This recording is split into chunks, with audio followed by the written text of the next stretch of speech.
someone to take pictures? Yes.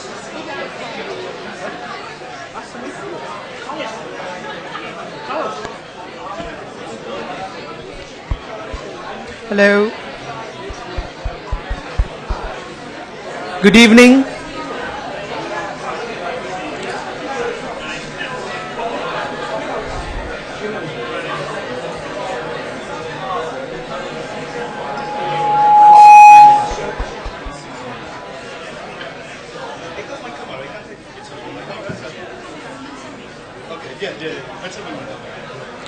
Good evening and welcome to the Foreign Correspondents Club of Thailand.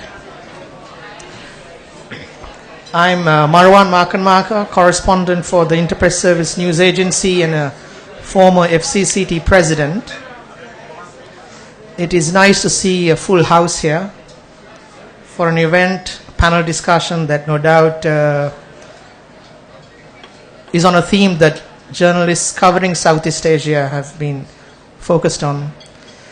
But in addition to welcoming the audience here, we have another audience to welcome because the FCCT is embarking on something new tonight. Tonight's event is going as a live webcast to people in Myanmar, if they are interested, and other parts of Thailand.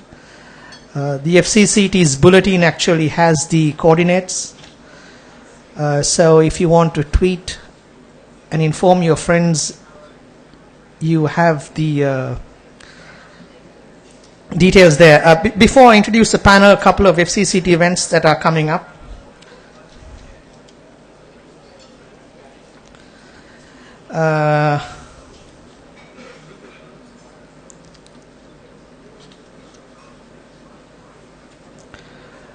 There's a press conference for journalists here next Tuesday on the problem with thalassemia.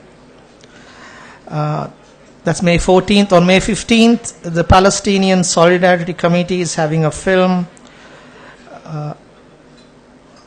to mark the Palestinian Nakba. And on May 16th, we have a panel discussion on the problems unfolding in Thailand South. And on May 17th, an event to a tribute to Fabio Polenghi, an Italian journalist who was killed while covering the political upheavals that unfolded on the streets of Bangkok in May 2010. Normally, FCCT panels follow a format where most of you are familiar with, where a moderator stands here and we have speakers there, each delivering 10-minute presentations, and we open the session for the question and answer session. But we're having it slightly different. It's sort of almost like a discussion you see on television. We have Veronica Pedrosa, a well-known independent journalist, broadcaster who works for Jazeera. She's going to moderate this evening's panel. The three speakers for this evening, we are happy to welcome Ajarn Sulak Sivaraksa, a long-time friend of the club who always speaks to us when there are sensitive issues, and one of them often is on lèse majesté. But today we are going to hear his take on Buddhism. We are also happy to welcome back to the club Dr. Maung Zarni, an outspoken Burmese critic, a blogger, an academic at the London School of Economics. And finally, we also would like to welcome U Myo Win, director of the Smile Education organization in Myanmar, and we really appreciate the fact that he's come here as a member of Burma's Muslim community and at some risk. So there might be times when Myo Win might not want to take all the questions directed to him, given that he's got to go back to the country. So please respect his decision for silence if that is the case. The format is the panel begins and then we open the floor for question and answer sessions, and Veronica will be very strict. We appreciate questions and not long speeches from people who will take to the mic once the Q&A session begins. So Veronica, over to you. Thanks very much indeed, Marwan. And thank you indeed to the panel. I thought I was introducing them, so I've got a few words to introduce them with as well, if you don't mind. But before we begin, I just wanted to say how much what's been happening in Burma against the Muslims has broken my heart and the hearts of so many people that I know. It's just a desperate, desperate situation. I try and make it real to people back in Doha, for example. They kind of understand it because of the Muslim thing. But at the same time, it's not like Syria, where you have, hundreds of thousands of refugees able to go across the border to Jordan or Lebanon. There is nowhere for the Rohingya to go. There is nowhere for them to go. It is just the most heartbreaking thing that I have had the misfortune to see happen in my lifetime, I feel. It is the topic that we're going to undertake today is very controversial. People are dying because of it. Tempers get very heated. If I can ask, when we speak today, please think about what you're saying. Please think about what you're asking and the implications. There's quite a witty quote that I came across the other day. I can't even remember who said it, but it was something like, many people would really die before they think. In fact, they do. Please think before you die. If I may put it that way, if I may turn it around that way. As Marwan mentioned, Myo Win has come at some personal risk. We did invite several other Muslim leaders and other religious leaders to come from Burma, Myanmar, and they decided against it. So I'm so grateful that you've come to give your perspective today. And I really hope that you don't get into too much trouble when you get back. And then Ajarn Sulak, a Siamese intellectual, has started so many amazing social, spiritual, humanitarian, ecological movements for this country, and has got into trouble as well for it. Controversial too, if I may describe you as such. And Zarni, an old friend, and who has been the first intellectual. He calls this a genocide, what's happening in Burma today. He is a visiting fellow with the LSE, as Marwan said. He's also got a book coming out next year. If I can finish. If he ever finishes it. But I was just going to give him a plug there. If you want to know more about Ajarn Sulak's life as well, I was going to say, I forgot to mention, you can find out through his publication Seeds of Peace, which he's generously given me a copy of. But if anyone else is interested to find out more about him, here it is. So let us... It's on sale out there. It's on sale, apparently. 100 baht. It's only 100 baht. So should we start? Myo Win, I thought we would start with you because you've come from such a long way. I know that you prepared something, but I wondered if I could ask you to speak naturally from the heart as far as you feel comfortable and tell us about the experience that you've had under the current Myanmar government as a Muslim leader, educating across cultures, across religions, and across ethnicities in Rangoon. Thank you very much. Currently, under the current Myanmar government, there has been widespread and unprecedented level of the hate and hostility directed against Muslims of Burma. There has been wide distribution of hateful propaganda in the form of pamphlets and videos, and the ongoing organization of public sermons of mass, and even with religious and community leaders spreading message of intolerance and hate. Also, the level of attack against Burmese Muslims, men, women, and children, such as verbal abuse, physically, criminal act of arson and robbery, and rendered out of the destruction of life and property, and reached the higher historical peak under current administration. This is very significant. This is not communal, my thought that this is not communal or sectarian conflict between Buddhist majority and Muslim minority in Burma. It is series of one-sided, targeted violence and often deadly attack against their properties and businesses which occur under the purview of state authority. The facts that the government has ignored these repeated acts of hate and violence targeting the religion of Islam and Muslim in Myanmar has resulted in the loss of national identity and honor among the international community. Let me ask you about whether this is a new phenomenon. You say it's very significant, it's happened under this government, but isn't it the case that there's historical precedents? Yeah.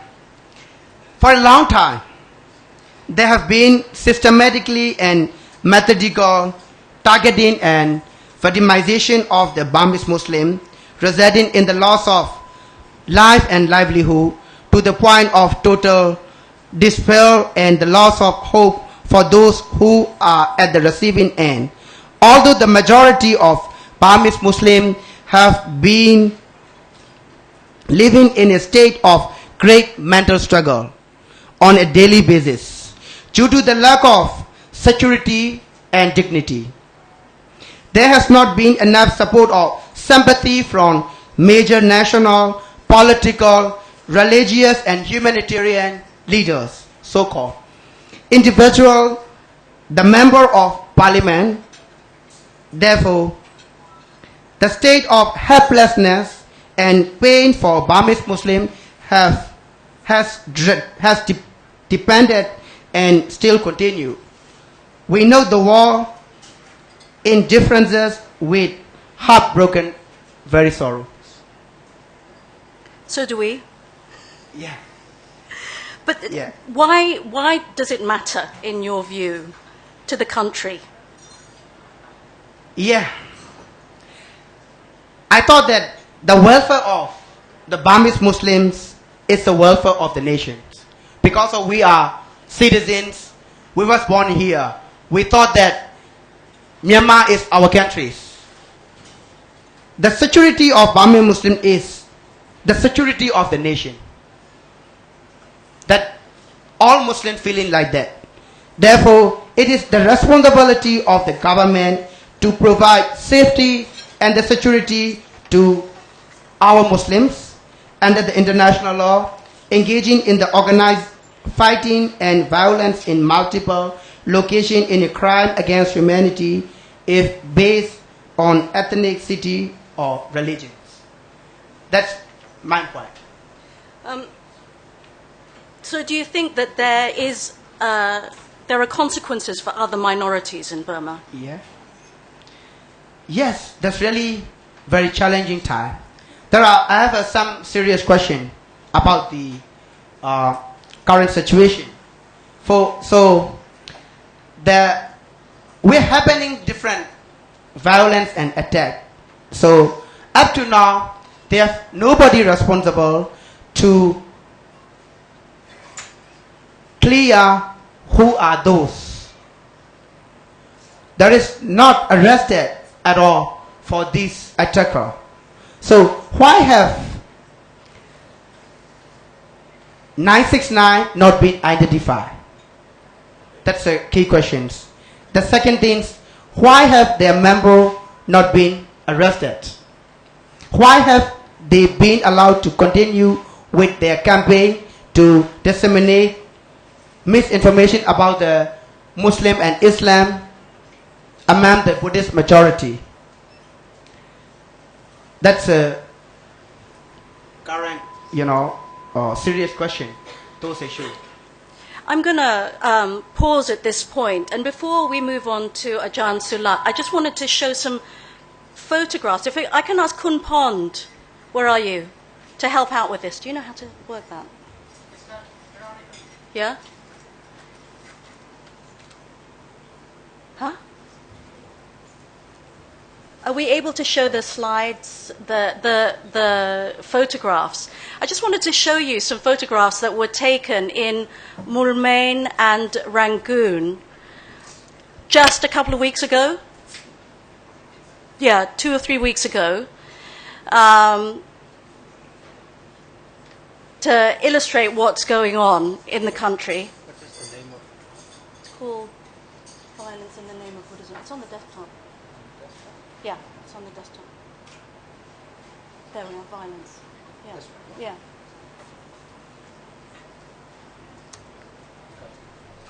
Okay, taken by Vincenzo Floramo. These are refugees from Minhla Township in Bago. They're sheltering in a mosque in Rangoon. So they've traveled something like 200 miles to find safety. Oi, this is not the right one. This is the wrong picture. Yes. Start from the beginning. If I may. Play again. Play again. Thank you. This one. Okay, so play. Going on the slide. Ah, I see. So that's the picture that I was referring to. We can't name the mosque because it will get them into trouble and perhaps incur more violence if people know that they are sheltering refugees there. Can you go on the next one? You can play, actually. Okay, the next slide picture is... That's it. U Pum Nawanta, member of the Peace Cultivation Network into Interreligious Dialogue. He believes that cronies in the military are behind the violence, and he is a rare monk who supports Myanmar citizenship for Rohingya.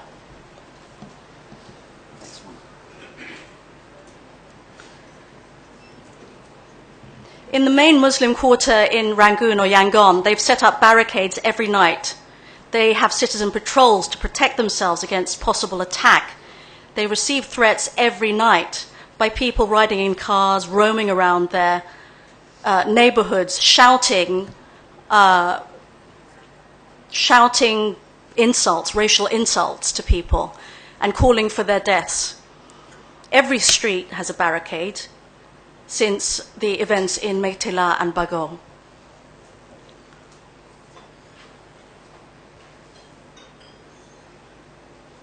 This is the scene in a Buddhist household where in Meiktila, where they're watching a video of U Wiratu, I'm sure many of you recognize, as he gives one of his hate speeches against Muslims.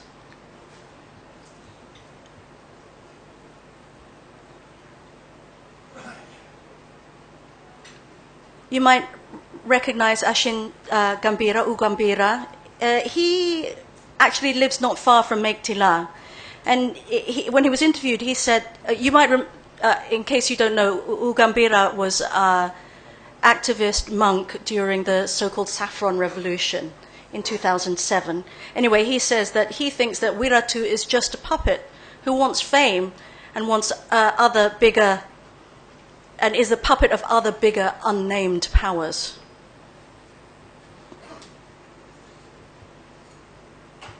Meiktila, the Muslim quarter, Tiri Mingalar, totally destroyed, devastated. There are a number of extremely well-researched accounts of what happened during that time. My favorite is by Reuters.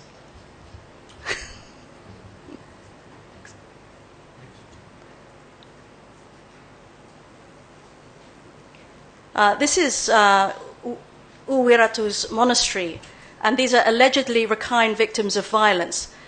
But actually, some of the pictures, it's been found, have come from southern Thailand. And I don't know if you can see, behind the front poster, there's a couple of words behind. Do you see that? It says virus 2. You see, it's that poster on the front covers up the words Islam virus 2.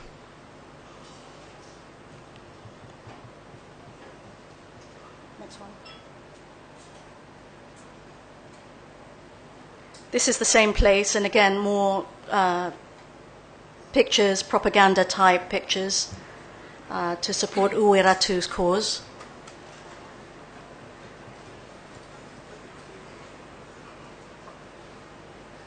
Again, U Ratu. Apparently, out the back, he's got lots of pictures of himself as well, big pictures of himself. Pictures of Aung San Suu Kyi with Hillary Clinton when she was visiting.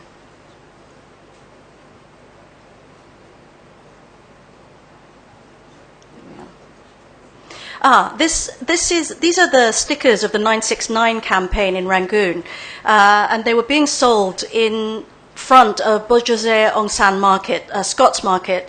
If someone from another religion uses these stickers, then other Buddhists are instructed that they can take them to court.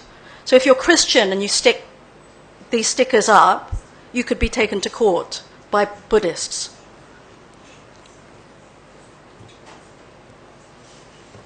Next one. This is the market in Moulmein. The stalls take it upon themselves to identify themselves with these stickers. I don't think it's really clear whether the stall holders are actually saying that they sympathize with the cause, but I think many of them are just given the stickers and put them up because a monk has given them to them. Like this is a, fairly typical shrine, and above the 969 sticker.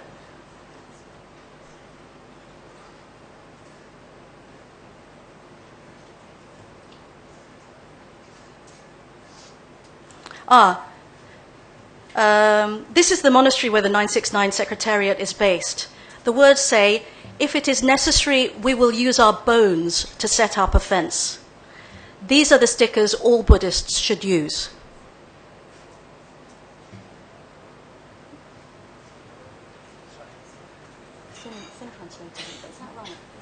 That's right. Okay. It's inside the monastery.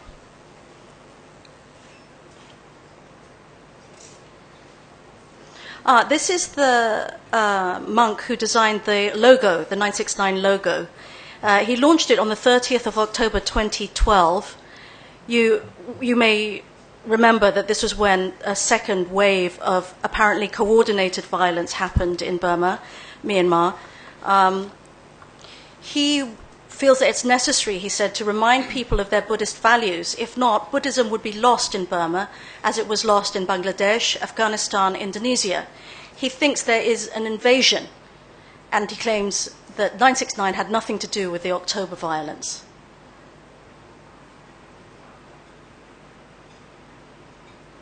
This is an ordinary cafe in Rangoon, and you can see the 969 sticker there as well.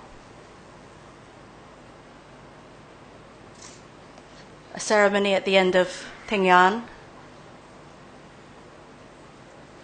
And finally, a picture from one of the main mosques in Rangoon, Yangon. I can't identify which mosque it is because I've been told that the people who run it are worried that if it's found out that they have been talking to journalists or letting journalists come and take pictures, they could get into trouble. Okay, thank you very much. Just to help set the tone for the evening. During the Saffron Revolution at Ajarn Sulak, we heard a very lovely mantra being chanted in Burma. Let everyone be free from harm. Let everyone be free from anger. Let everyone be free from hardship. And yet they seem to be the same monks who were conducting what Human Rights Watch in a report just the other week called ethnic cleansing. How's this happened?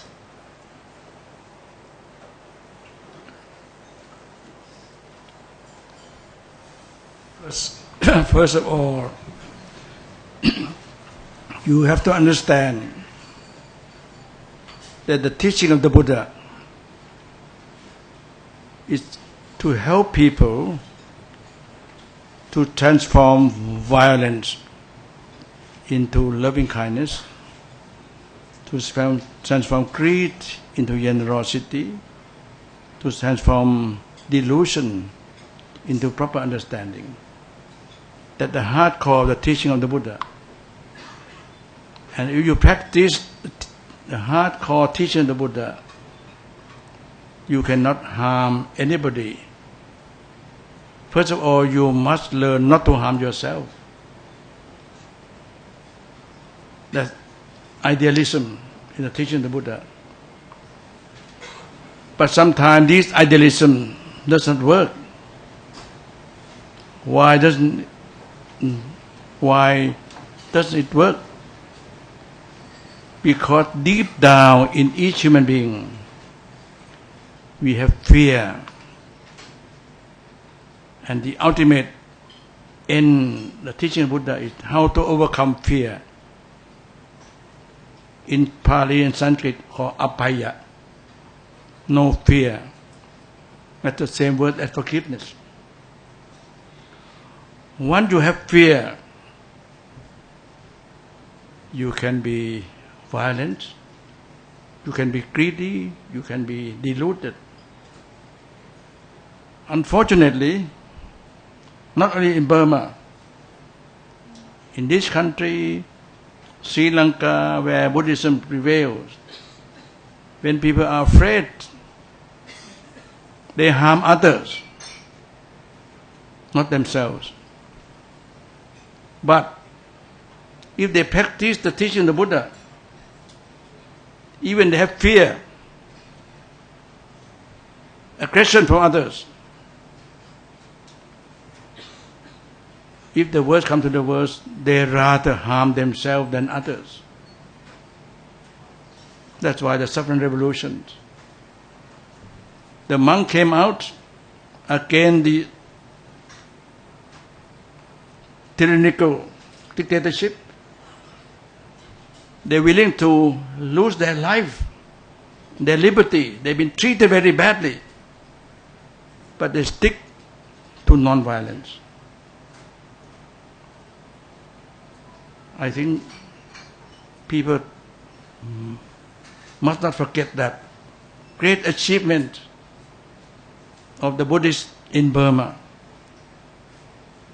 I think partly Burma has changed due to, not solely, but partly to the suffering revolution. Tibet in a much worse situation. 50 years after the Chinese occupation. And the Chinese treated the Tibetans much worse than what happened in Burma. And yet the Tibetans, under the leadership of His Holiness, we must not hate the Chinese. We must learn to love them. Because if you hate other people, hatred is in you. You become dull, you become violent. A decent human being must learn not to be violent, to be a decent person. Of course, after 50 years now of Chinese occupation, but I still feel that the Tibetan, one of these days, will win the day. Because the world, all over the world, violence prevails everywhere. But I'm sure non-violence will take place. So Burma right now is a sad issue. The Burmese monks could not overcome fear through meditation, through wisdom, through rightful way of thinking, so they do the wrong thing. And not only Burma now. You go right back, Theravada Buddhism, go right back to Sri Lanka. In the time, 1,000 years ago, when the Sinhalese were fighting the Tamils, and the Sinhalese killed so many Tamils, and the monk told the Sinhalese that you only kill half human being because the Tamils were not Buddhists. This is distortion of Buddhism. In this country, the good thing is that the monks are not that strong politically. The monks here are only strong commercially. They only make money. It's bad enough. But the government Here, worse than the monks.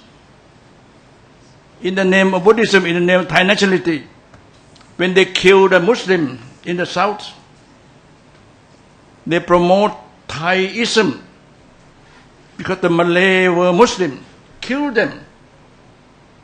My friend Thaksin Chinawat did that. Poor chap, he couldn't come back yet. And he come back, he will do the worse than that. So I think one have to be realistic.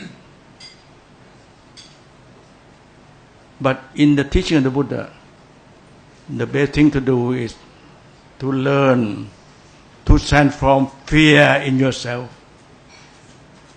Transform fear to have moral courage. And once you do that, you recognize our Muslim brother and sister. They're no different from us. They're Malay, whether they are Rohingya. But this issue is not easily resolved at the Foreign Correspondents Club. The issue of Buddhist Muslim have to be taken seriously. Since I'm one of the founders of International Network Engaged Buddhists, we propose to have a Buddhist Muslim dialogue in Kuala Lumpur. Now, if you are interested, I can give you by the end of this year, October, November, we have a meeting. It had to be taken seriously by both parties. The Buddhists must learn to respect the Muslim as our brother and sister. We must learn that our friend religion is not superior or inferior to our religion. This I learned from my teacher, Ajarn Sulak. He said, you want to be a Buddhist? Stick to the base of Buddhism. There's a lot of dreadful things in Buddhism also. A lot of garbage in Buddhism. And if you're not careful, a lot of naturalism in Buddhism. You must get away naturalism. You must get away of selfishness. And you must learn that other religions, not the same as your religion, but not worse than your religion. With that understanding, we will resolve things deeply, constructively. I think the Buddhist Muslim issue must be resolved seriously, with much compassion, with much understanding. Because you think it might get worse? I don't want to make any brief statement. Everything could be better, could be worse. But at the same time, I must say, I have great respect for my Burmese friends. Now, the first time that they have freedom of expression. Freedom of expression could be very positive. It could also be very negative. Particularly Burma is now opening up to capitalism, consumerism. They're jumping from the Chinese hegemony under the American hegemony. Could be much worse. With my respect to my Burmese friends, you open your country, but you must realize that in Burma, you change the name to Myanmar now. You realize that the word Myanmar also look down upon other ethnic groups. And the Burmese deep down feel insecure because there are so many ethnic groups, perhaps more than the Burmese themselves. You must overcome this insecurity and regard all the ethnic Burmese, ethnic non-Burmans as your friends, as your brother and sister, whether they're Muslim or Christian. We have not tackled the issue of the Christian yet. The Christian in Kachin land have been maltreated, not better than the Muslim, but not yet in the forefront, not yet to the attention of the Foreign Correspondent Club. I think we have to dig deep into human suffering. The Buddhists call it dukkha. Dukkha is not only personal, social, environmental. If we take the dukkha seriously, the Muslim and the Buddhist, the Christian, we must learn together. With atheists, agnostic, tackle dukkha. And dukkha now, not only personal, but the whole structural violence. If you tackle the structural violence, put in the Christian term, you hate sin and not the sinner. And then in that sense, we shall become more non-violent. We shall have more wisdom and compassion. Thank you. Ajarn, I just want to ask you as well. Your vision of engaged Buddhism, of multiculturalism across Southeast Asia, is at odds with the political leaders' vision for the region, in the sense that there's a very pronounced philosophy of so-called non-interference. ASEAN has been very quiet. You know, neighboring countries are quiet about what's going on in Burma against the Muslims. How do you work through that? To be quiet as to sit on the fence, that is not Buddhist, nor Islam, nor Christian. From the Buddhist point of view, you must acknowledge dukkha. The Muslim suffering is our own suffering. In which way we can come together in order to resolve this dukkha, individually, socially, environmentally. Not to say that I am not aware of it, I could not care less about it. I think that's the wrong interpretation of the teaching of the Buddha. Indeed, I talked to those leaders in the Saffron Revolution. They talked to me some years ago, Ajarn, we Buddhists suffer from our bad karma. That's why we deserve dictatorship. I said that wrong interpretation.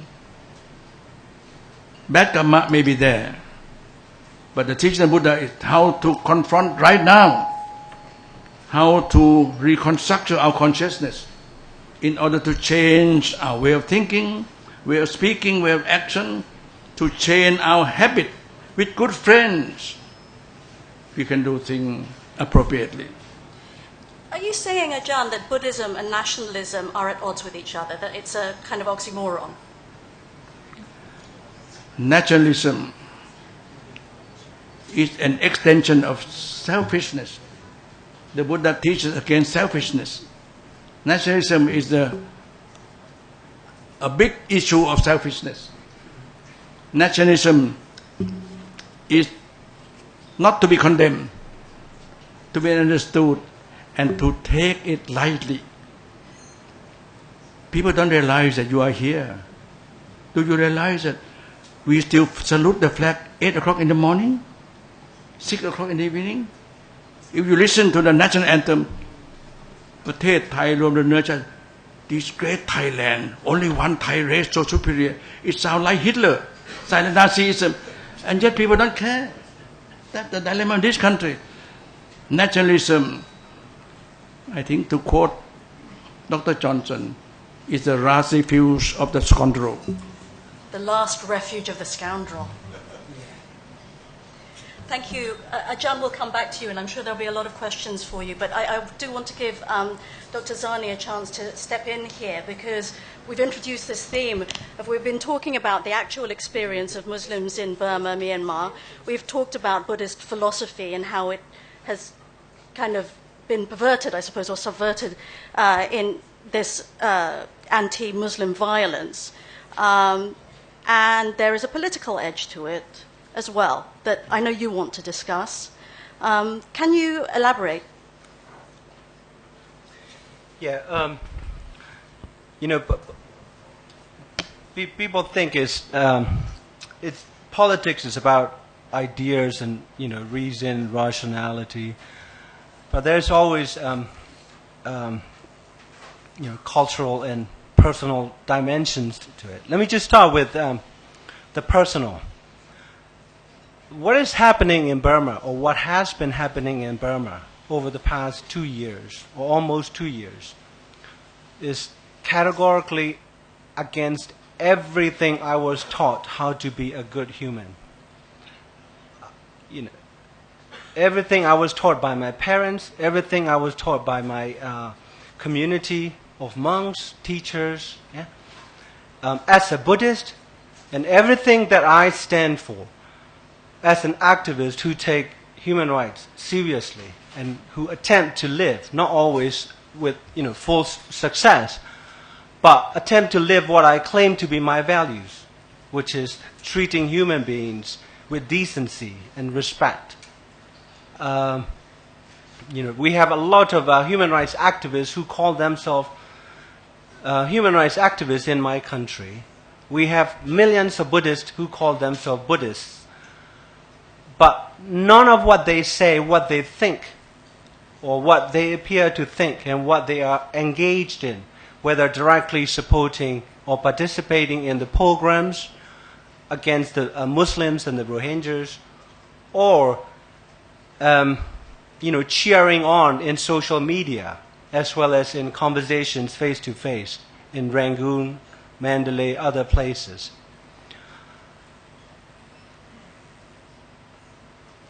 I have a almost 4 years old daughter, and I also have an older daughter who lives in California. Each time I see, either daughters, each time I hold my younger daughter, I feel the pain.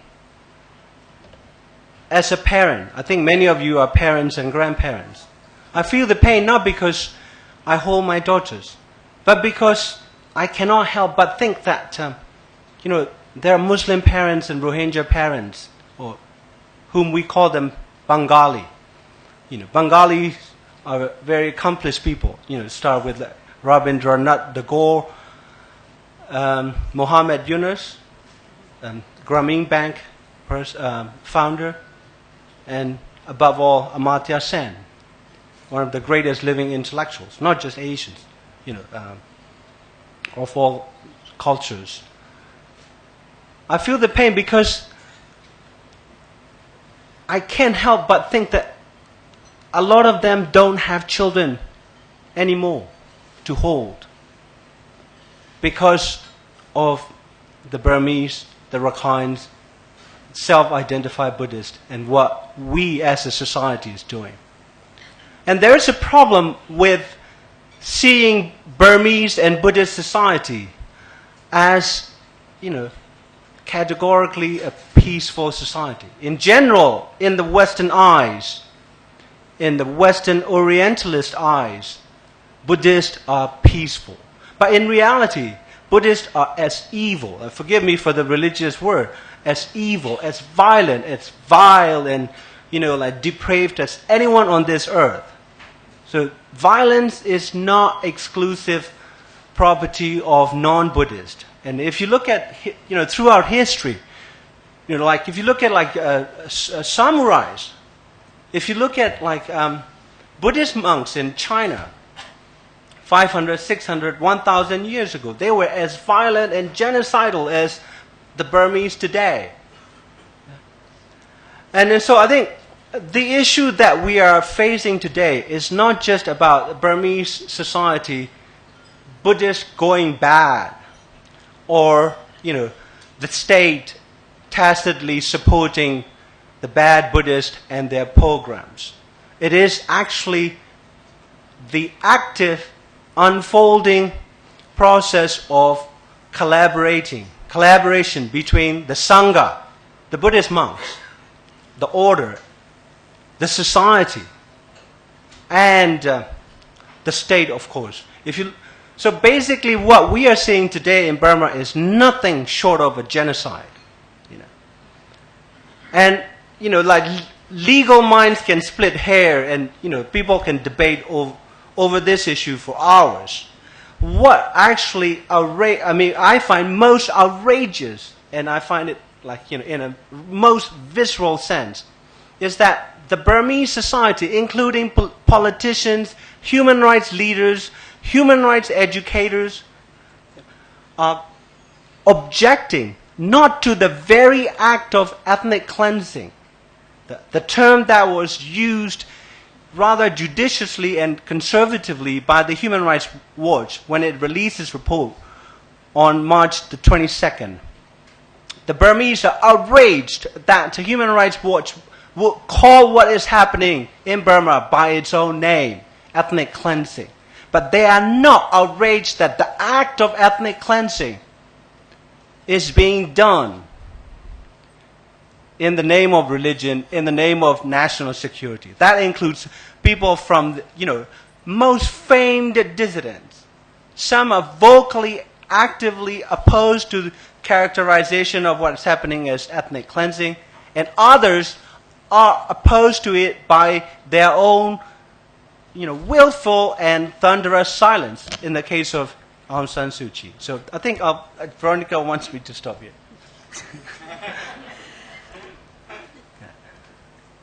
To what extent is the state involved in the situation surrounding the Muslims in the country? Well, two issues. One is the state's verifiable attempts to mobilize, in quote, historical, basically anti-Muslim and anti-people of Indian subcontinent, brown people, darker-skinned people, racism that pervades in our society in times when it needs issues for political and strategic mobilization of the society. And the other issue is the issue of Rohingya. Wow. The state in Burma and the society in Burma are engaged in the crimes against humanity. And what I'm doing tonight is, committing a crime against the state that is neo-fascist, that refuses to call the ethnic people, the Rohingya in Western Burma, by their own self-chosen name. I think the issue of Rohingya is actually a long-running issue. What we are seeing is a process that has been going on over the past 40 years. The violence, mass violence against the Rohingyas in Western Burma did not take place just a few years ago or last year. It has been going on since, say, 1965, when their ethnic identity was quietly butchered. And I put together a few slides to show that these people, they were not just like, boat people, mujahideen trying to claim the country and, a slice of Rakhine or Western Burma and claim independence the way Kosovo and other areas have done it. Which is the narrative that is being that, put that forward. is the narrative.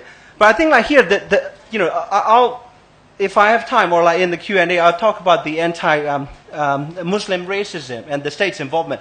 But I think the issue of Rohingya is critically important. It is a litmus test for a people that wants to call themselves Buddhist.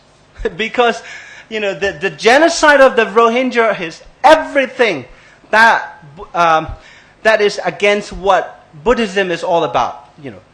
It's the genocide here involves a butcher of the truth that these people existed officially. Yeah? These people were recognized from 1954 onward as an official constitutive ethnic group of Burma. And they had their own radio program, on a Burmese Broadcasting Service, BBS. And they had prominent figures serving in different places. And they are being constructed by the ultra-nationalist Rakhines, whom I call like a neo-fascist, who are sitting in today's parliament in Naypyidaw as descendants of mujahideens. There were thousands of documents in the National Archives, if people have access to, that indicate that these people that we are deriding, or that whose existence we are denying today, were fighting with the armed forces of Burma against Mujahidins. They were not descendants of Mujahidins. Yeah? And so, yeah, go ahead. Yeah. No, you've got some slides that you want to show. Yeah. I think we might need Kun Pond again. The IT department.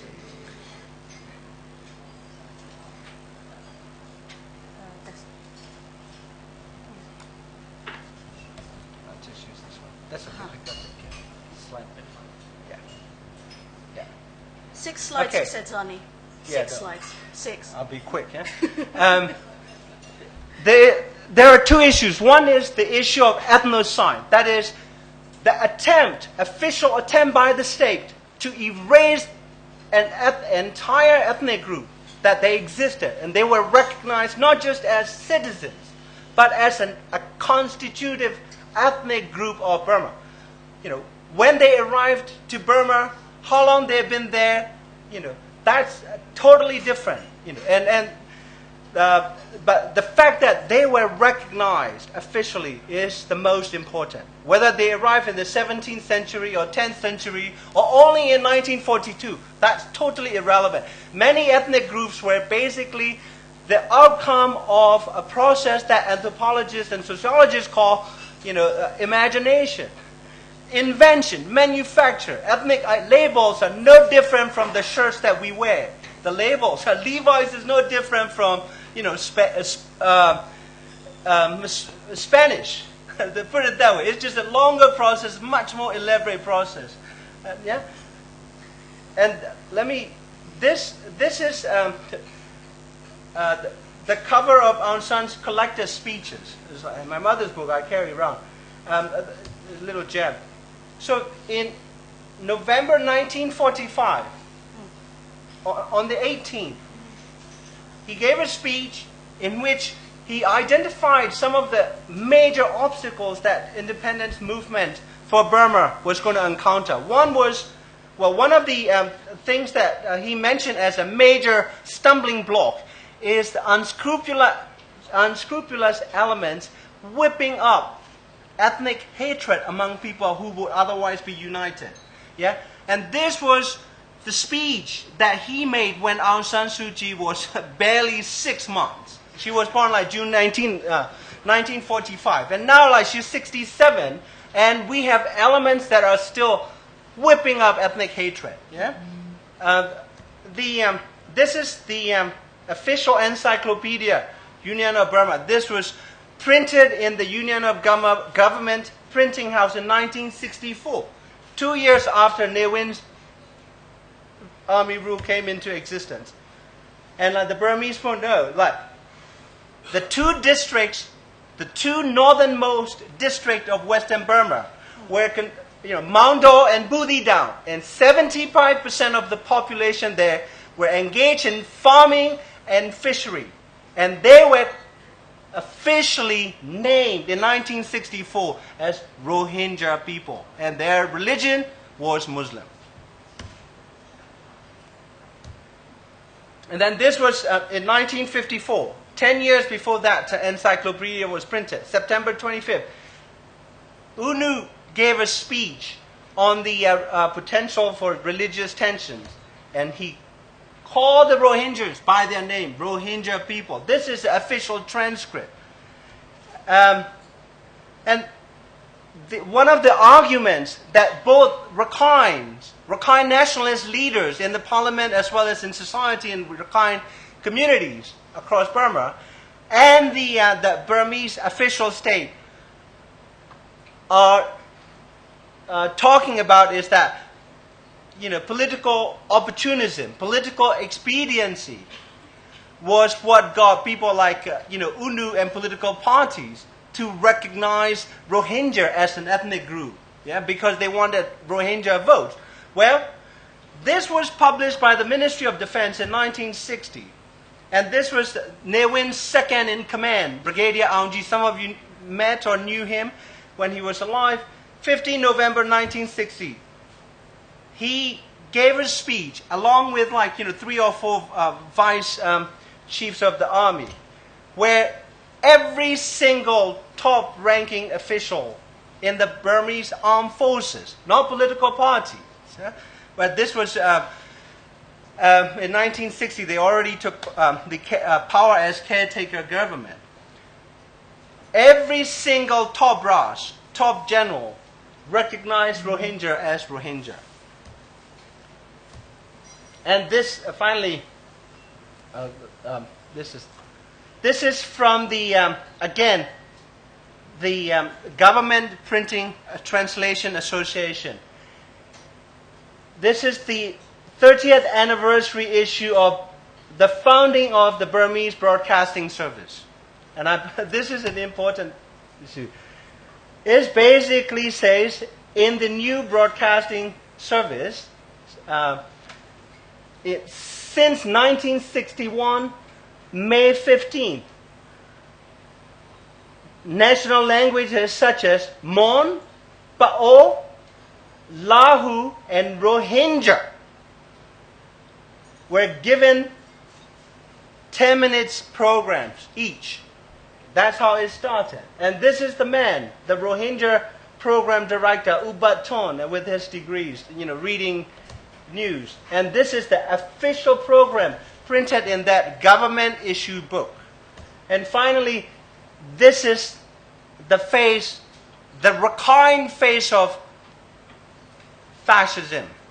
Maung, veterinary scientist or vet doctor by training, and head of the Rakhine National Party, sitting in Naypyidaw, and he is also implicated in the pogroms. Basically saying, well, these Rohingya people, he said, no, Bengali. These Bengali people, the problem is they call themselves Rohingya, but they are descendants of the Mujahideen who wanted to secede from the Union and who fought against the Union.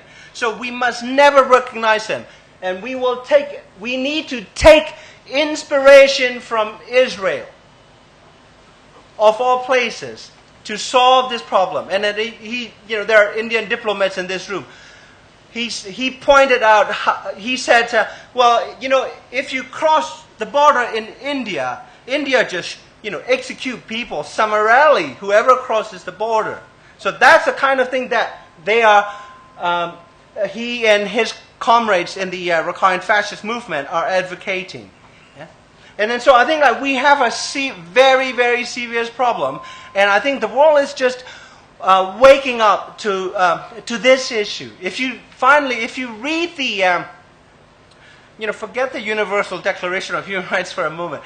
If you read the 1949 UN Convention against genocide, prevention and punishment of genocide, it clearly spells out conditions under which a particular mass violence must be considered genocide. And out of 5 conditions, 4 conditions are in place in Burma. And one of my close colleagues, Silak, just published a piece, I think yesterday, called Growing Signs of Genocide in Burma. And we are approaching that. Maybe full-scale genocide in the form of in the style of Rwanda, or Pol Pot may not materialize. But, within a few months,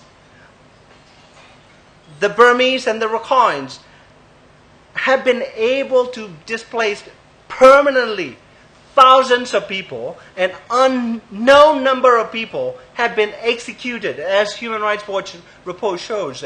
And finally, calling the killing against the Muslim or the targeted violence against Rohingya as sectarian is completely false. Because if you look at the magnitude of violence, death and destruction that the Rohingya and the Muslims suffer, is extremely highly disproportionate. More than 98% of violence and death and destruction was born by these communities. And so there is, if the Rakhines like if you look at the number of people displaced, the number of houses, and say just, the second wave of violence in October, for the 3,000 plus Rohingyas homes were destroyed, and only 40 Rakhine homes were destroyed.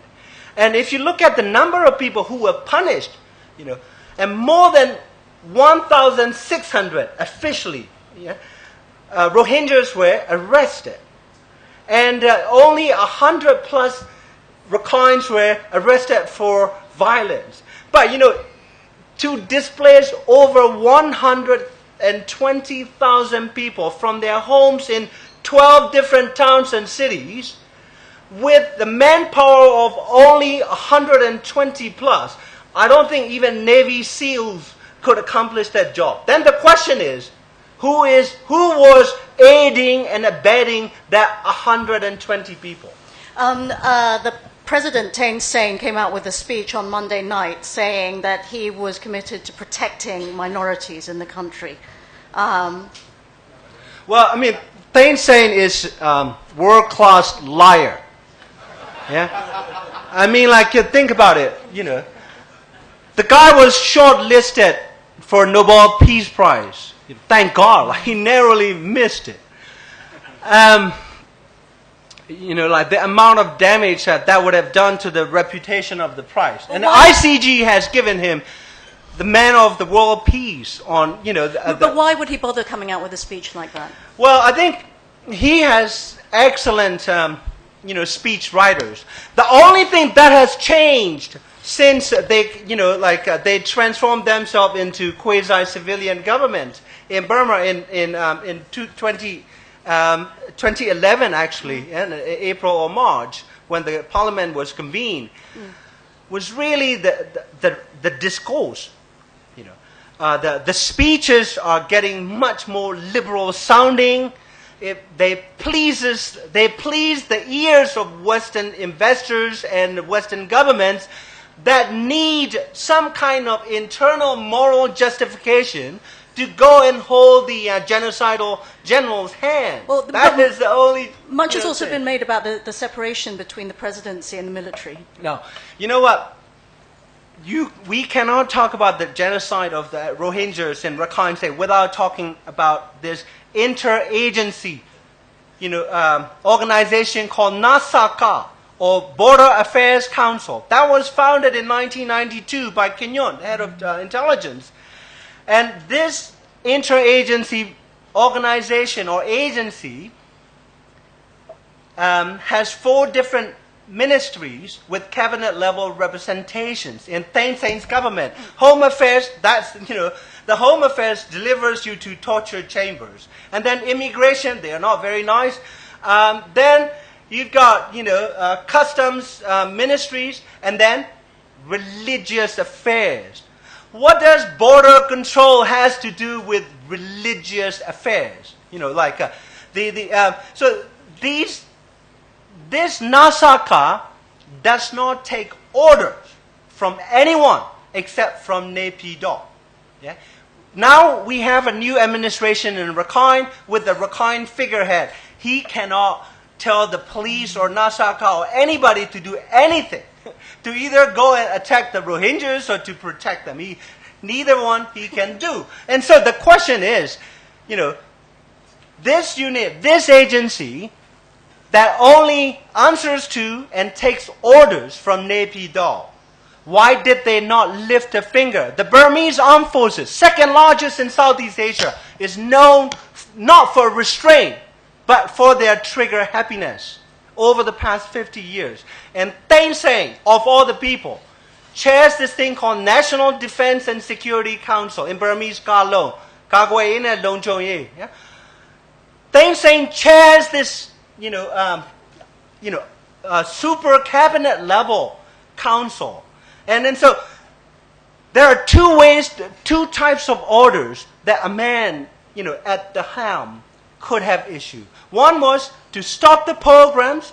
Another one was to do nothing. Yeah? That to do nothing is equally effective as ordering the troops to go and shoot. There have been a number of investigations that we've seen come out over the last 3 weeks. 3 weeks. The Human Rights Watch report, the Rakhine investigation came out as well. Yeah. And I think that the Rohingya themselves, right, have come out with their own report. No. Yeah, Let me see. The yeah. I'm gonna. The Rakhine Sectarian Violence Inquiry Report Yeah. was put out exactly 1 week after Human Rights Watch came out with its report on 22nd. So it was issued on the 29th. And this is the entire report in Burmese. And I don't think it's available in English. I'm not sure. But it was classified as secret. Yeah? Out of the 27 members on this commission, 11 are either my really old good friends or former friends or my good, acquaintances. And there are 4 or 5 highly trained historians and social scientists, and they engaged in the ethnocide of the Rohingya. Yeah? And then they would say the methodology section, the findings, the sources, cited or looked at, the National Archives. Sorry, you're saying that they engaged in the ethnocide because they wrote this report? They were involved in writing not simply that they wrote this report. They reinforced the state's deliberately falsified view that pervades the entire Burmese society, that the Rohingya never existed as an ethnic group. Knowingly, they did that. Okay, sorry. I wanted to I know that it's difficult to speak about these things, but I wonder if you had any comments of what Zarni has been talking about. Yeah, even though the president said he has a responsibility to take the minority, to take care of minority, but the minority people, the fear bigger and bigger day by day. That's the real situation inside Burma.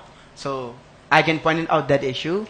I've also pointed out relating with the Rakhine investigation report, that he didn't mention about the Tango massacre for that, the full report, and also the cause of they didn't mention the cause of the conflict happening by the criminal. So they now pointed out that only for the border issue. That's really very different with the real situation. I pointed out that issue. Okay. It's 9:05. We're supposed to go until 10. I would like to open the floor to questions from the floor, I should say. Can I acknowledge, by the way, that we have a lot of people here from Burma. Have a little corner over here. Hello. And a lot of people from all kinds of places, I'm sure, in the rest of the room. Can I get an idea of how many people want to ask questions at this point? Not too many. Thank you. Should we take 3 questions? Can I ask you to go to the mic at the back of the room so that we can hear you? Go ahead and ask a question. This gentleman here, he can ask after you. Should we take three questions?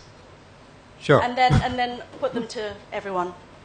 Peter Johnson, DPA. Zarni, sorry, and Mr. Our Myo Win. friend, Myo Win.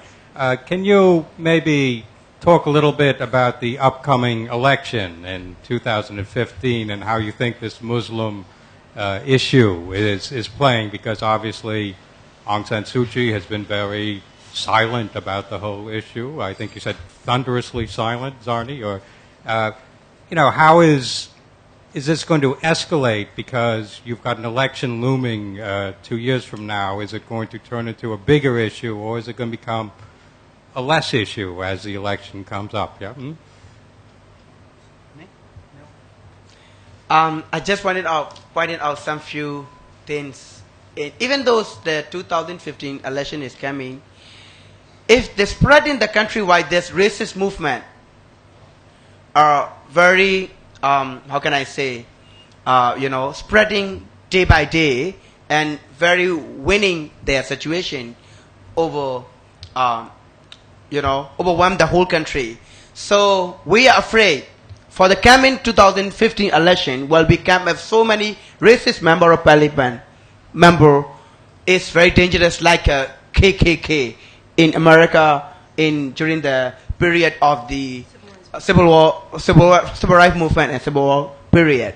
So we are really afraid because of they have so much protection, for minorities, especially for Muslims, because recently the election committee issued different announcement for Rohingya issue. So we minorities are very afraid, even though whoever took the power as a president, the racism is spreading countrywide. That's people are fear for the minority. The situation is going up like an autopilot to the countrywide to be a racist movement. That's really important. Without educating the people through, education and civil society or whatever, the so-called moral leadership, educating the people, the situation is worse and worse day by day. So we also no hope for 2015 election to get a justice and peace and different things. This is the fear from the minority. I just want to mention actually that Myo Win is involved in that. He started a campaign of counter stickers to the 969 stickers to say what it is, no barriers or what, no religion. I can't remember. Actually, we call that like Lumyo Bada Makwe Jam Yamanangena, which should be translated for Kozani, I think. How can I translate it into Burmese? And also another thing is harmony, peace in harmony. That's really that we did. No non-discrimination. We Exactly. are one. Exactly. Something like that. Yeah. Okay. Question. Michael Mackey, just freelance. Sorry, I'm on autopilot. Just two quick questions. Is the census that is coming up in Burma likely to either inflame this situation or could it calm it down by proving where the majority lies? And I'm also wondering about some of the historical... Actually, I'll come back to that one later. I'm sure other people have got questions. Thank you. Okay. Does anyone else want to ask a question before I put it to Zarni and Myo Win? Please. Yeah, Michael Craven, Thammasat University. The themes you've identified here are racism, religious intolerance, xenophobia, whatever you want to call it. But I'm wondering if there's a parallel to what's happening in Sudan in terms of like a rush for resources before development really takes over. And, I guess what influence does, I hate to say China, but China have to play in creating the demand for whatever resources are available there. Thank you. On the census, I think in most cases census taking is very politically laden. Census itself becomes a strategic, calculated act on the part of the state. Statistics are always about control of population by the central and local administration.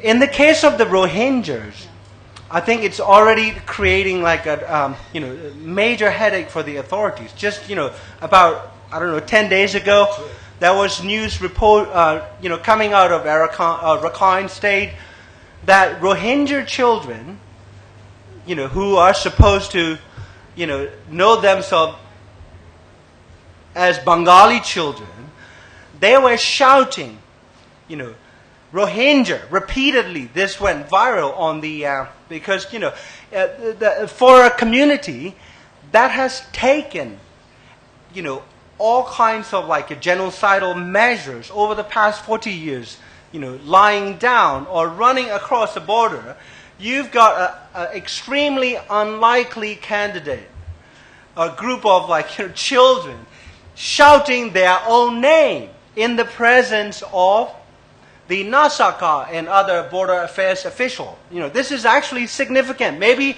they were, instructed or charmed or given candies to say that you are supposed to say Rohingya. But nonetheless, the different age groups were involved in this act of basically symbolic and to a degree material resistance. It's like, I think the census was to basically reinforce the 1982 Citizenship Act. In the 1947-48 original constitution of Burma, that was drafted when Aung San was alive and under his leadership and completed after he was assassinated, stipulates that anyone who had been in Burma before 1942 was automatic citizen. Because 1942, because that was the year the British closed their banks and ran to India. The Japanese were coming in. So the British made sure in their talks with Aung San and others that the people who had migrated to Burma, if Rohingyas were in fact migratory people who came across the border, after Suez Canal was opened in 1868, the official rhetoric from the government as far as the migration and citizenship is that, in 1868, Suez Canal was opened and Rakhine's agricultural economy as well as the Delta region were developed into the world-class rice cash crop economy by the British. Even if their own official narrative were to be taken at face value. By 1942, these migratory people from, say, East Bengal at the time, would have lived in the country for 3 generations, close to 75 years. So that's not good enough for the racists and the neo-fascists in the government. They needed to move the bar even higher. So they rewrote the constitution a number of times. Then finally, the last constitution they wrote in 1974. And then, after they wrote the 1973 constitution that came into effect in 1974, they attempted extremely harsh measure called Nagamin operation. Naga, astrologically in Burmese, is people from India and the people from Europe, the white people, and then the black people, the black Kala and the white Kala. So by naming this operation, Nagamin, conqueror of the Kalas, that is the name of the operation. That was launched in 1978. Why 1978? Well, Bangladesh just emerged after a genocide by West Pakistan in 1976. Bangladesh was weak, armed forces were broken, the borders were unmanned. So the Ne Win regime launched this massive operation with only 200 immigration officials, religious affairs officials, that succeeded in driving out, by its own official statistics, 180,000 Bengali across the border. And so the beef was that when the Indonesian got involved out of Muslim solidarity, other Muslim countries cried foul. Ne Win backed down and took the so-called Bengali, Rohingyas from Burma back. And so they said, well, 30,000 more came. Yeah, only 160,000 fled the country. When they came back, it was close to 190,000. Yeah, even by their own statistics, it's only a small percentage of the people who came back, to Burma. Can I ask Myo Win and Ajarn Sulak to address this issue about the natural resources, whether there is a correlation between the sort of global race for natural resources and these kind of conflicts of heightened racism, nationalism? Yes, this is very controversial. If you don't want to, you know what I mean, just Yeah. feel Yeah. that you can This say, is- this is the- say what you need to say. This is a very controversial because the issue is coming. Some problem with the ethnic minorities and armies and governments, they have conflict each other. During that period, Rakhine issue is coming based on this criminal. So people thought that some people want to be diverse for the situation, like in Rakhine or different natural resources for gas production and different things. So again, they don't want to lose again like Myeso Dam. So they wanted to diverse for against the Muslim issue. That's some people are, arguing this issue. And also the same like a Lebanon down issue is coming up. So the situation is faced to the current administration with the public. So again, they diverse to the Meitila issue is coming up. To diverse to attack the Muslims or people are, the racist movement is going to the, Muslim It's again. like a diversionary Exactly. tactic to draw attention away from Yeah. the gas pipeline projects and copper projects. Exactly. Mine projects, mining This is some projects. people thought like that. Some people thought like that. Yeah, Okay. yeah. Okay. Can I chime in? Just quickly, Ajarn Sulak, do you think? Because you talk about commercialism.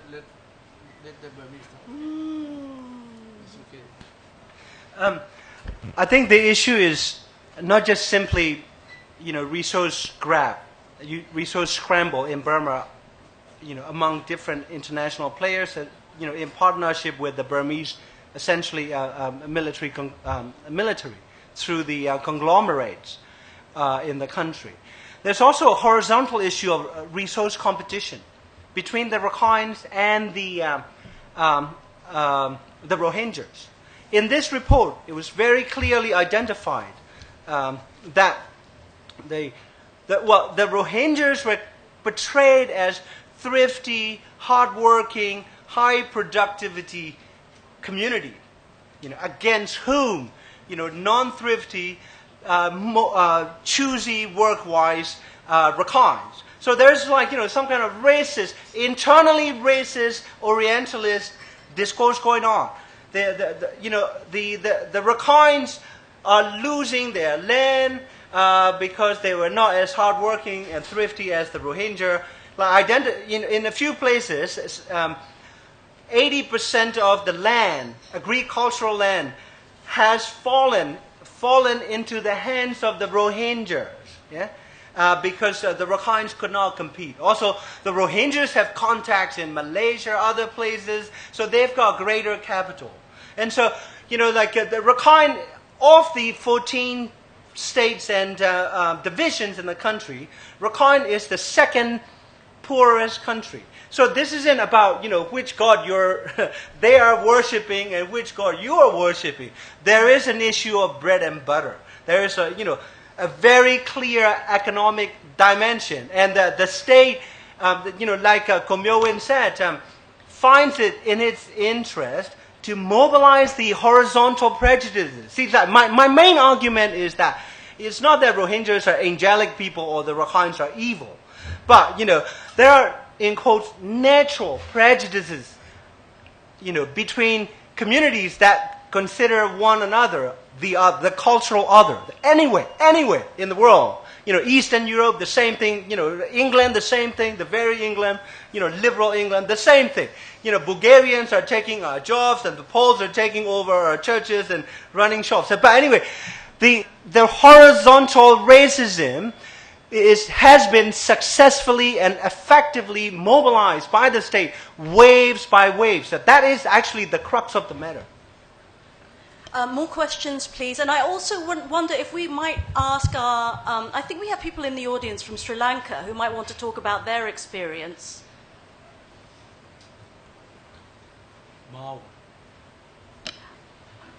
All right, questions? John Lefebvre from the Establishment Post. How high do you place the chances of another wave of genocide in Myanmar? And what do you see as being the end game if that starts? In 1994 in Rwanda, the genocide was only stopped when Paul Kagame marched into Kigali. What will be the end game that would stop it in Myanmar? How high do you rate the chances of another wave of violence? And what's the end game that would stop the violence, is the question. Did you? Let's just take another question, because I know that gentleman there has been waiting.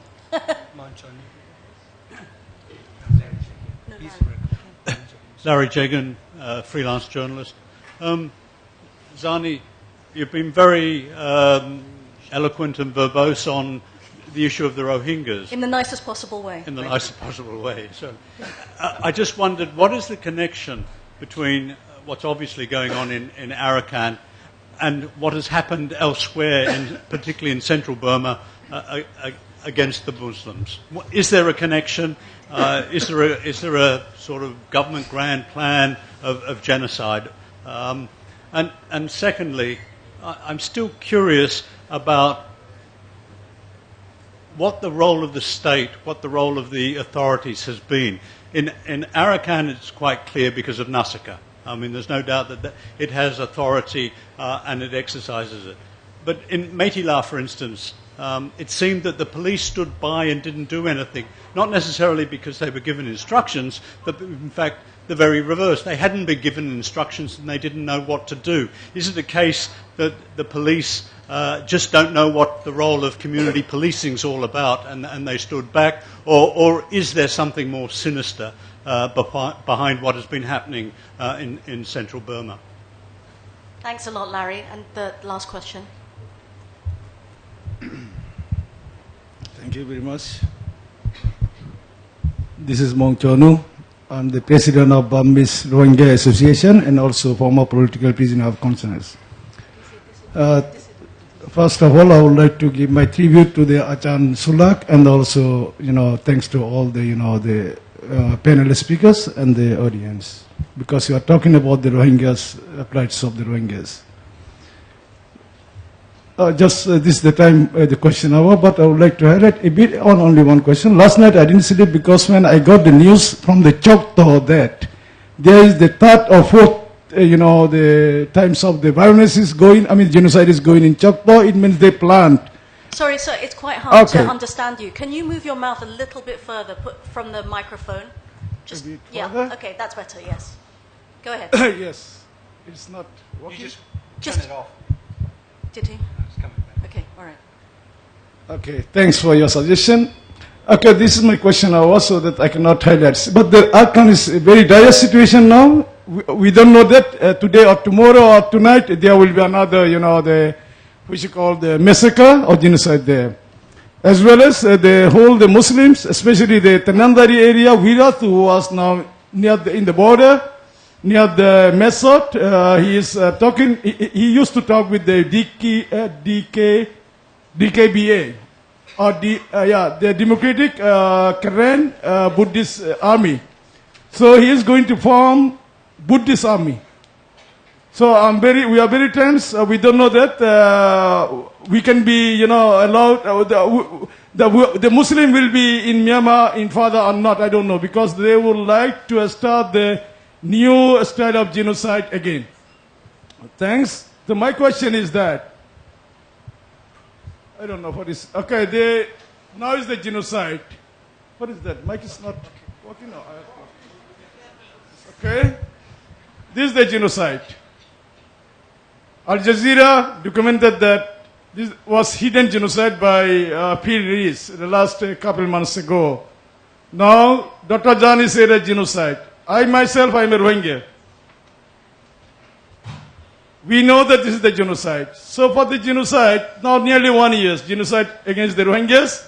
Then it's shifted to the proper Burma, central Burma, Meitila, and the Mandalay division and the Pokot division, as well as the Yangon. You know the news. Most of the audience and the world, the people are aware of that. One place, a student under 18, nearly 13 or 14 students were abandoned in Yangon, near the Yangon. This is the former capital city of Myanmar. In Meitila, the same. In the other area, maybe U Myo Win know about that. So this genocide. Now, my question is, we are not we are main Rohingyas, Muslim of Myanmar, Kachin included some ethnic minorities. Then the same Ajarn Sulak also told that the some Christian minority. We are not protected nationally. It means present government, U Singh plus Daw San Suu Kyi government. If we are not protected by our own government, do we have any chance or any rights to get protection internationally? We asked many times international protection for 1 year. Up to now, we learned that we are not getting any good or any signal or any practical reply from the international community, including United Nations, UNFC, and also ASEAN. So this time, this is the genocide I am again saying. Okay. Do the Rohingyas and Muslim of Myanmar have any rights? We deserve to protect ourselves like Kachin protects themselves, Karen protects themselves. Do we have any right to get protection to our own people? Could you please find out any law or any norms of law or any facts from through the international, law to get to defend ourselves? Thank you very much. Thank you very much, sir. Okay, shall start with the questions from the first gentleman about the likelihood of another wave of violence and what the end game could be. I'd like to hear your input. This is very difficult to say, but seem to be they're still keeping this hatred and racist movement going on. That I can say like that. So the minorities are fear day by day. So they have feeling they have no protection for them.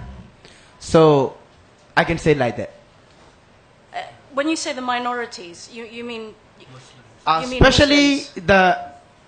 For Muslim, but according to the scenario of the current situation and the current crisis attack against the Muslim, but other minority also thinking for them. How about after the Muslim? The movement may come to them. That's still chatting each other like other minorities, especially for non-Buddhist people. They have a fear. Thank you. Okay. Do you want to? Zarni, yes. Also with the end game, can you imagine Well, the end, I how think, it could end? Yeah. I think if you look at, the patterns of genocides that have happened over the past, say, 100 years,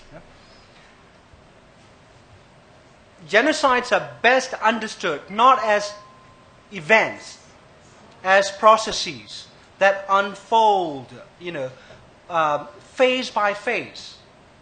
And starts with the language, like the viruses, the leeches, the bloodsuckers. These, construction of a ethno-religious community as Ajarn said, half human beings. The way you're not killing human beings, you're killing leeches and viruses. You're not shooting them. Yeah. How many of us can conceivably say that, we would kill a 6-year-old girl or a boy, in cold blood. Yeah? But it's possible that we may kick a dog or even halal or chicken for food. But killing a group of children and throwing them onto the burning fire, but that's done. That's done when that group of children are constructed in our mind's eyes as leeches and viruses and half humans. Yeah? It starts with mental construction. That's why, names are very important. People debate about Burma and Myanmar. We should be debating about Rohingya and Bengali, because there is an act of ethnocide there, more consequential than we call Burma or Myanmar. Yeah? And secondly, I think the state is always always involved in any type of mass violence by the very fact that the state is the only institution that is most well organized and morally sanctioned in the eyes of its citizens to dish out any violent acts. That's Marx's favor. You know, it's the political science, not even 101. Everybody knows the state, the police, the army, the militia are morally sanctioned to do anything it pleases in the name of national security. What we are seeing is the interface between the defense of the faith, the Buddhist faith, and the defense of the nation and national security. Yeah? When you have that kind of discourse, the state involvement, I'm not talking about tacit backing or looking the other way, but direct involvement. And Larry asked a question, which is the question that keeps coming up, and which actually I find it rather, well, let me just phrase it. The Australians and others have been saying, well, this is like, even actually of all the people, Daw Aung San Suu Kyi, have said, well, we're in a democratic transition, so the police are confused about how to, use their lethal power, whether to shoot or to fire into the air. Well, the Meitila incident, the police were negotiating, very credible evidence would suggest. The police negotiated how much time that these organized mob would have to destroy a monastery. In one place, you have half hour, and they were smoking and chit-chatting with others. Everybody knew from Burma.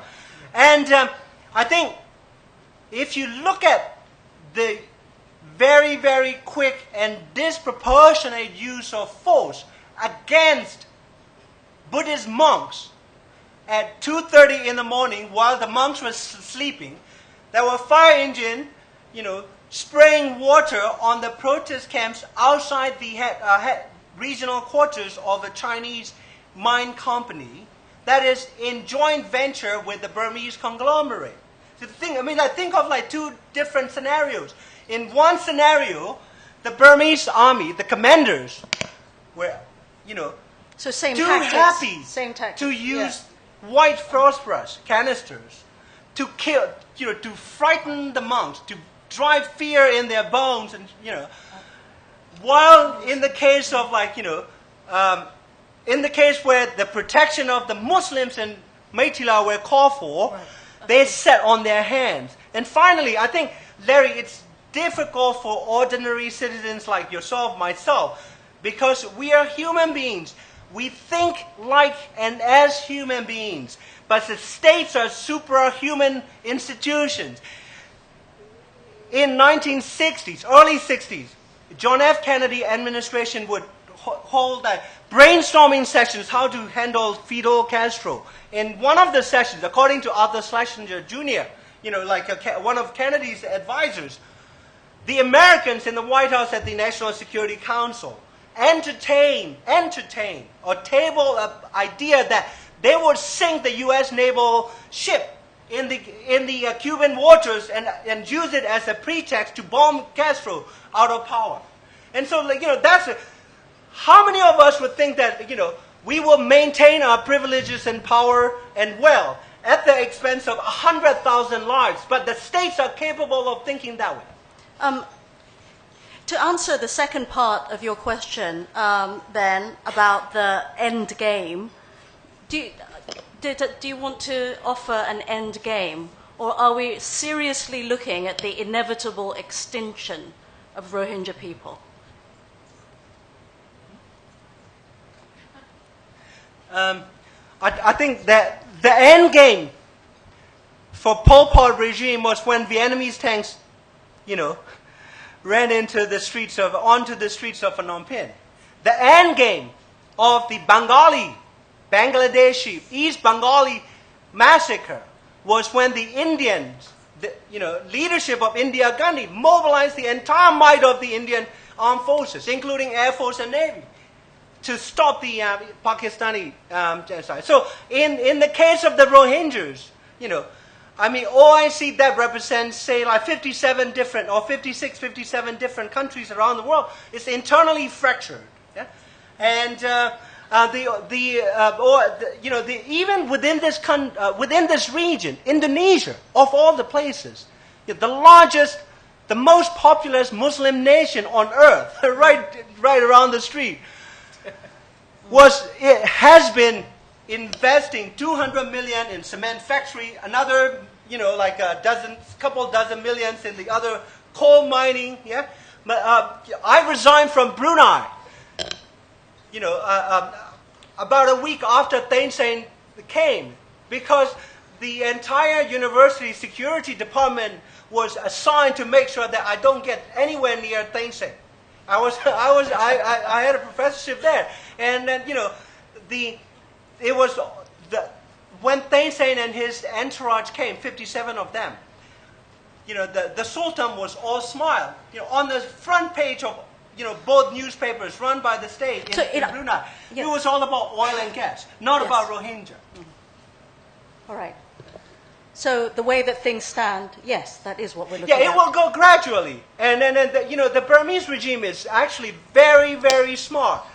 They don't resolve conflicts. They manage conflicts in the way that advances their strategic goals. Like we need an entirely different type of regime that wants to resolve conflicts humanely, peacefully, and to the benefit of the citizen. But this regime is there, But this is a completely different narrative from what you read in the newspapers, in the major world newspapers well, yeah, of course. nowadays.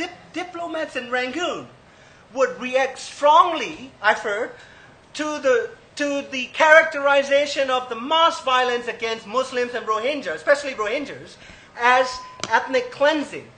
Yeah?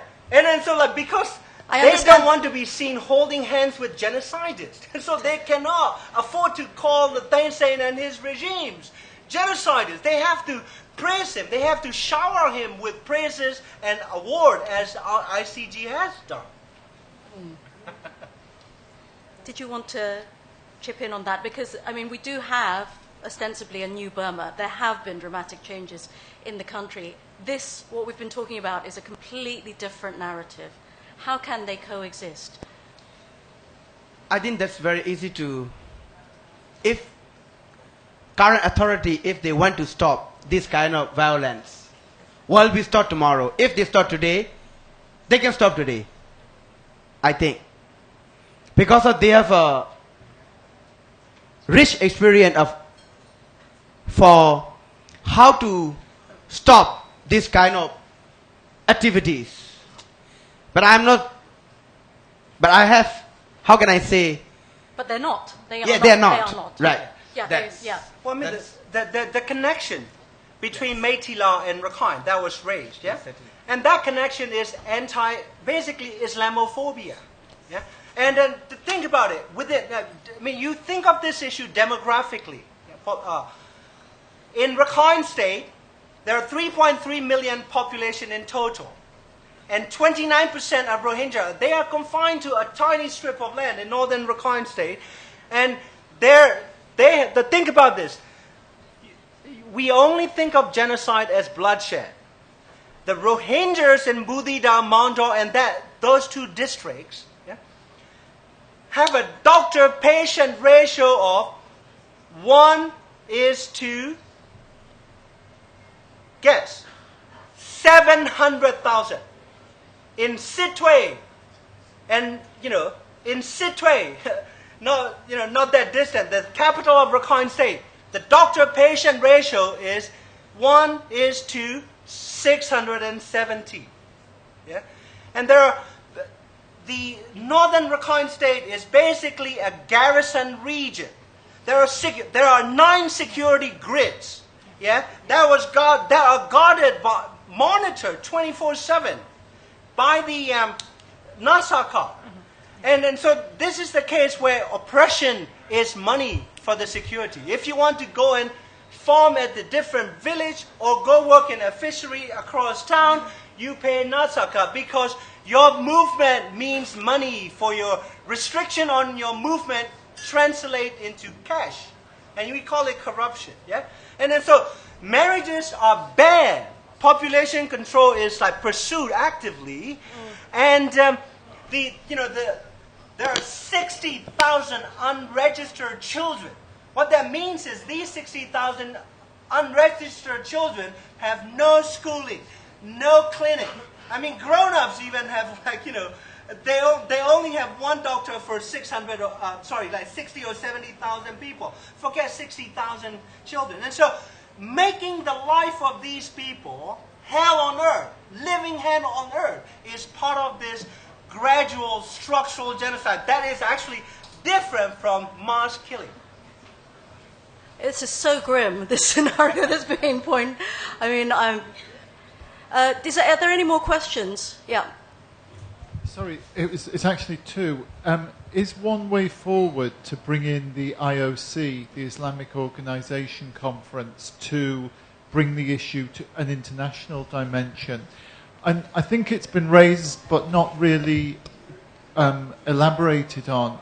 Is what we are seeing one of the nasty symptoms of a society in acute flux, that wherever a closed...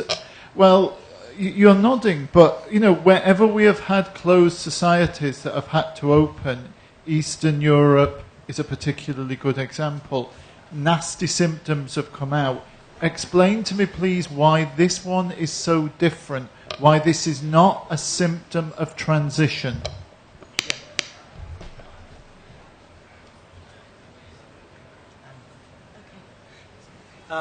I'm sorry, I seem to be dominating the panel. Apologize. It's okay, I'm shut you up. Genocide or mass violence, mass political violence, if you don't like the word ethnic cleansing, if you don't like the word, whatever word you want to use it, the actual fact is there is an organized violence on a large scale. Like 12 towns, coordinated attacks in different periods. That's mass violence. Mass violence is not necessarily and naturally an outcome of any political transition. Yeah? We have, if you look at, the history of mass violence, we have more cases of societies, closed societies, opening up without any mass violence. Then we have cases where, pre-genocidal, genocidal, violence flares up. So this is I would say, I think like some of you are honest, but, like organizations such as the International Crisis Group that wants to turn conflict zones into free markets, that's their mandate. That's where they get that's why they get 60% of their funding from the neoliberal governments around the world.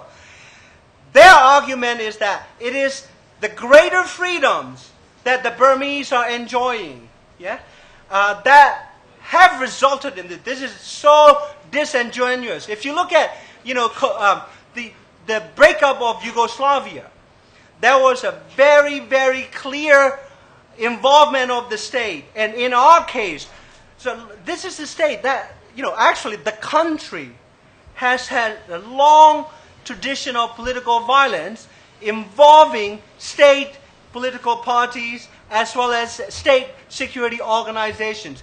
No one other than the presidential advisor, Choi Yin-lai, wrote in 2007 before he, was able to approach and got anywhere near the regime. In the Fletcher Forum's current affairs, the Burmese military intelligence around 2006 and Mandalay 2005 were involved in attempting to instigate violence against Muslims in Mandalay area, fabricating the story of the rape of a Burmese woman by a group of Muslim men. A similar trigger, similar story was used in the Rakhine state. And so I would categorically reject that this is primarily about Burmese learning to enjoy freedoms and ended up behaving badly. No, there is a very clear evidence of the regime's involvement. That is precisely Human Rights Watch's one of Human Rights Watch's main points. And Quintana has said it, Namibia has said it, there is a clear and direct involvement of state institutions. State institutions take orders from Naypyidaw. No one else. Okay, we have about 10 minutes left, and I can sense some loss of attention over at the bar. Should I?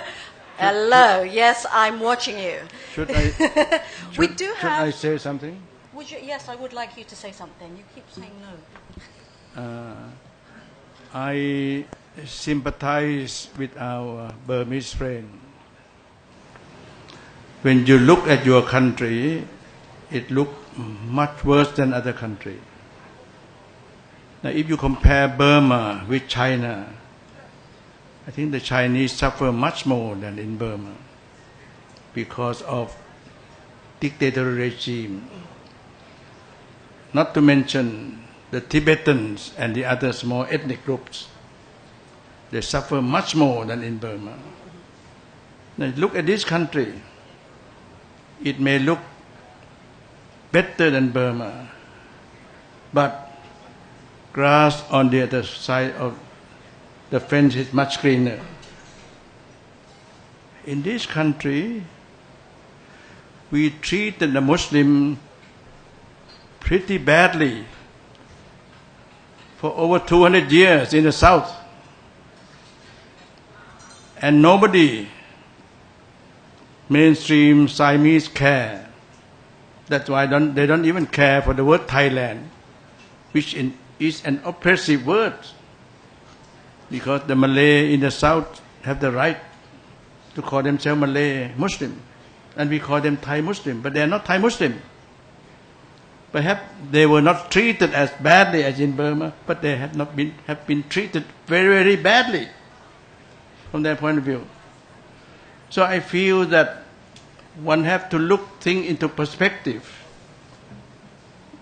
I don't want to say that things are that rosy in Burma,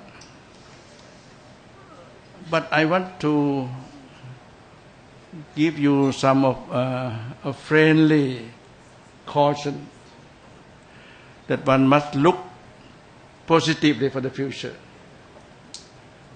Of course, the army is still the power that be behind the scene. The president is a tool of the army. And so is Indonesia. And so is this country. But one good thing about Burma, if I may say so, those of you who have been detained since 1888 have suffered more than the Thai who been treated very badly 6th of October. And I think if you learn from your own suffering, comparing with Rohingya, you are much lighter. But in that case, in which way can you share suffering with those people? It's you, the young people who have been suffered, will change. Not the military, not the president, not even Lady Aung San Suu Kyi. But at the same time, don't regard her as the enemy. Regard her with sympathy. Regard her as something to be careful. I feel any country, a small group of people come together. And if I may say so, my very limited experience in Burma and my collaboration with the Burmese for the last 15 years, I have much hope in you people. Things ahead is not going to be easy. You are jumping from the Chinese empire to the American empire. You are jumping from the devil from the deep blue sea. And the American empire may be worse than the Chinese empire, because now they are coming with money and they're nice to you, they invite you to go to Princeton and all that. Not to deny the invitation, but you must put your priority right. What you need to do. And I think, from what I know, these young people, I think you have guts. You have moral courage. And much more than the Thai, you have deep conviction. Because we have been brainwashed by the Americans for over 50 years, since 1947. Worse than that, since 1957. All our leaders have been brainwashed by American education. Be careful. You may do likewise. But I think if you are true to yourself, put your priority right. Those of you who are Buddhist, care for the Muslim. If you're Burman, care for the Rohingya, as much as you care for the Mon, for the Kachin, the Karen.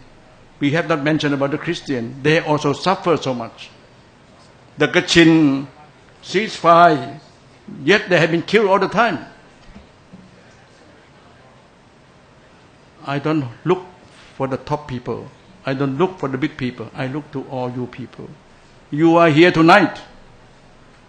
And you are not here tonight. I think the future in your hand. You must learn satyagraha, to be truthful, to be self-reliance, to be non-violence. I think that's the answer for you and for all those minorities. I hope you take my message seriously. Don't regard me as an old man preaching at the end of his life. Thank you for your attention.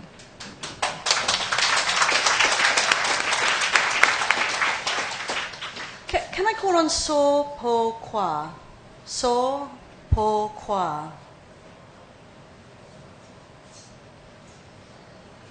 Actually, this young man, actually back to the back. Yeah, he's squashed there because they're hemming him in. Because apparently, he is one of Myanmar, Burma's most well-regarded singers. He happens to be here tonight. Very famous man. Have a guitar with you? Yeah, I asked that. Anyone got a guitar? You know. See, if this was the Philippines, there'd be a guitar in the room. Most famous Reggae. Reggae, right? My understanding is reggae, right? He sings Pete Tosh and Bob Marley covers. If I may rather unconventionally for the esteemed and distinguished FCCT, end the evening on a musical note, and a thank you to all of you for joining us tonight and for participating in this discussion, and a special thanks to Myo Win, who's come all the way from Burma, to Ajarn Sulak, and also to Dr. Zarni. Do you want to take it, So For Kwa? Yeah. What are you going to sing? What are you going to sing? With Clark. Which one? Like it, yeah. If you don't mind, please. Yeah. I mean, all of my people, love is the answer I found tonight. Yeah, man. What we need, that is love. Yeah. What we need, that is love. Yeah. What we need, that is love. Hey, love. Yes, is love. Yeah. What we need, that is love. Yeah. What we need, that is love. What we need, that is love. Hey, love. Love is the answer. Yeah, there's no fighting. Yeah. There's no more crying. See my man? There's no more trouble. You got it. There's no more problem. Yeah. There's me no more war. Hey, war, never and never. What do you say? What we need that is love. Yeah. What we need that is love. Yeah, come on. What we need that is love. Hey, love, love is the answer. What do you say? Love is the answer. Come on, man. Oh, love is the answer. Yeah, thank you, thank you.